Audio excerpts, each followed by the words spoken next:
Bom, pessoal, então bem-vindos a mais um ambulatório de egressos aqui na terça-feira. Estou fazendo um resumo dos pacientes atendidos. A nossa primeira paciente, ela estava internada conosco, só que ela tem uma prótese mecânica em posição mitral. E essa prótese mecânica em posição mitral, ela precisa anticoagular e precisa ser com o anticoagulante Marevan, a varfarina. Ela não pode usar novos anticoagulantes orais. E ela só vai ficar anticoagulada mesmo quando o INR estiver entre 2,5 e 3,5, com alvo em 3. E ela já estava internada há um bom tempo. O que é que a gente conversou? A gente, espera aí. A única coisa que prende ela na instituição é a questão da enoxaparina, porque enquanto ela não está com INR em faixa terapêutica, ela precisa estar anticoagulada com enoxaparina, 1 mg por quilo, que é a dose plena, 12 em 12 horas. A gente conversou com o hospital que disse, olha, é melhor, já que ela tem uma garantia que ela tem um ambulatório de egressos, que ela possa ir para casa com as ampolas de enoxaparina e voltar no ambulatório de egressos com o novo INR para a gente checar. Se tiver com INR acima de 2,5, acabou. Ela fica só com Marevan e não precisa mais fazer uso de enoxaparina. Se, por acaso, o INR estiver menor que 2,5, ela precisa de novas ampolas. Ou internar para poder fazer o procedimento, né? Porque senão ela está em risco. E aí, infelizmente, a gente não tem aqui a ampola de 60 mg para fazer a dose plena para ela. E enquanto não chega, aí vai usar uma outra dose para ela, para outras ampolas, e ela vai ter que ficar internada por um tempo. Depois, se a gente conseguir as ampolas de novo, a gente consegue fazer essa liberação para ela voltar nos egressos mais uma vez. Como ela estava com 1,68 de INR e o nosso alvo é 2,5, a gente aumentou em 10 a 20% da dose semanal. Então ela já estava fazendo uso de 1,5 comprimidos, 1,5 comprimido, dá 7,5 mg por dia. Então a gente aumentou um pouquinho a dose em 10 mg na semana para poder fazer esse ajuste. A gente espera que possa dar tudo certo, né? Vamos ver o que é que vai acontecer. Na verdade, a gente aumentou mais meio comprimido num dia e meio comprimido no outro. Então foram 5 mg. A nossa segunda paciente é uma paciente com um IMC de 50 e pouco, que teve internada aqui com um quadro de dor torácica. Mas olha a dor torácica dela. É uma dor torácica que piorava com a inspiração profunda, piorava também com a digitopressão. De curta duração, que às vezes durava um pouquinho de tempo, mas também era o dia todo doendo. Não tinha irradiação. Na verdade, ela fala que o braço esquerdo fica meio mole, mas não é uma irradiação para o membro superior esquerdo, não tem sintomas associados. Então é uma dor que a gente considera como tipo D, que é uma dor definitivamente não anginosa. Mas é uma paciente que tem um monte de fator de risco.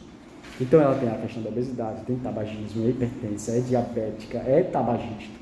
Então, a dor não cardíaca, muito provavelmente não cardíaca, para definitivamente realmente não anginosa, numa paciente com múltiplos fatores de risco. Lógico que a gente fica um pouco receoso, né? Mas a dor dela realmente não convencia para ser dor de etiologia cardíaca. E outra, ela tinha um episódio de depressão, um quadro de depressão intrínseco, importante.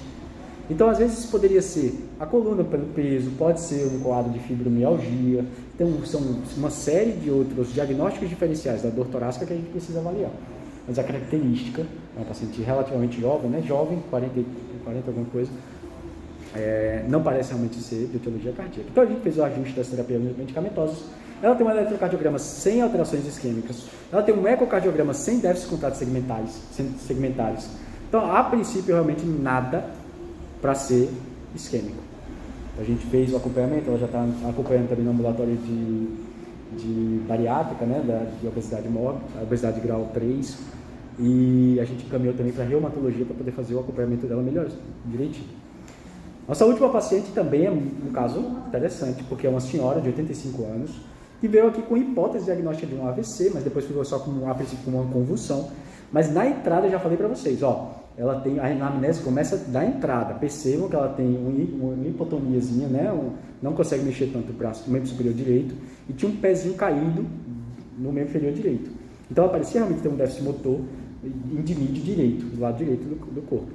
E aí a gente foi conversando, ela disse que não teve nada de AVC e tudo mais, mas a gente pediu um ecocardiograma para ela, e no eco veio uma fração de ação de 47%, uma hipertrofia concêntrica simétrica, mas também veio um trombo no ventrículo esquerdo, secundário a algumas áreas de acinesia. Então o que acontece? O coração ele tem 17 segmentos, cada segmento vai contrair bem, mal, intermediário ou não contrair. Se eu não contraio alguns segmentos do coração, vai ficar com aquele lado parado. E um lado parado é aquela coisa que eu falei naquela época, né? Então, o que é que corre mais risco de formar um lodo? É no rio ou no lago? num lago, porque a água fica parada. Então, num local em que o sangue fique parado dentro do coração, existe muito risco de formar realmente trombos. E ela tem um trombo já formado. Então, o que é que eu preciso fazer? Além da terapia para IC com fração de ação levemente reduzida, antigamente chamava de intermediária, então essa fração de ação de 47%, a gente tende a tratar como IC com fração de ação reduzida. A gente também tem que fazer terapia para o trombo, que aí a gente conversou, vocês ficarem em dúvida, é um antiagregante, é um anticoagulante, é um anticoagulante oral. E no caso dessa paciente em específico, ela pode fazer uso dos NOACs, os novos anticoagulantes orais, ou anticoagulantes orais diretos. Então ela pode receber uso de rivaroxabana, apixabana, edoxabana, dabigatrana, qualquer um deles. Tá? Então a gente fez isso, prescreveu para ela. E aí vem a questão também da dúvida sobre o cateterismo, né? Porque é uma paciente que provavelmente tem um IC de etiologia isquêmica. Só que ela não tem sintoma de dor torácica, ela não tem nada agora, e 85 anos, muito frágil.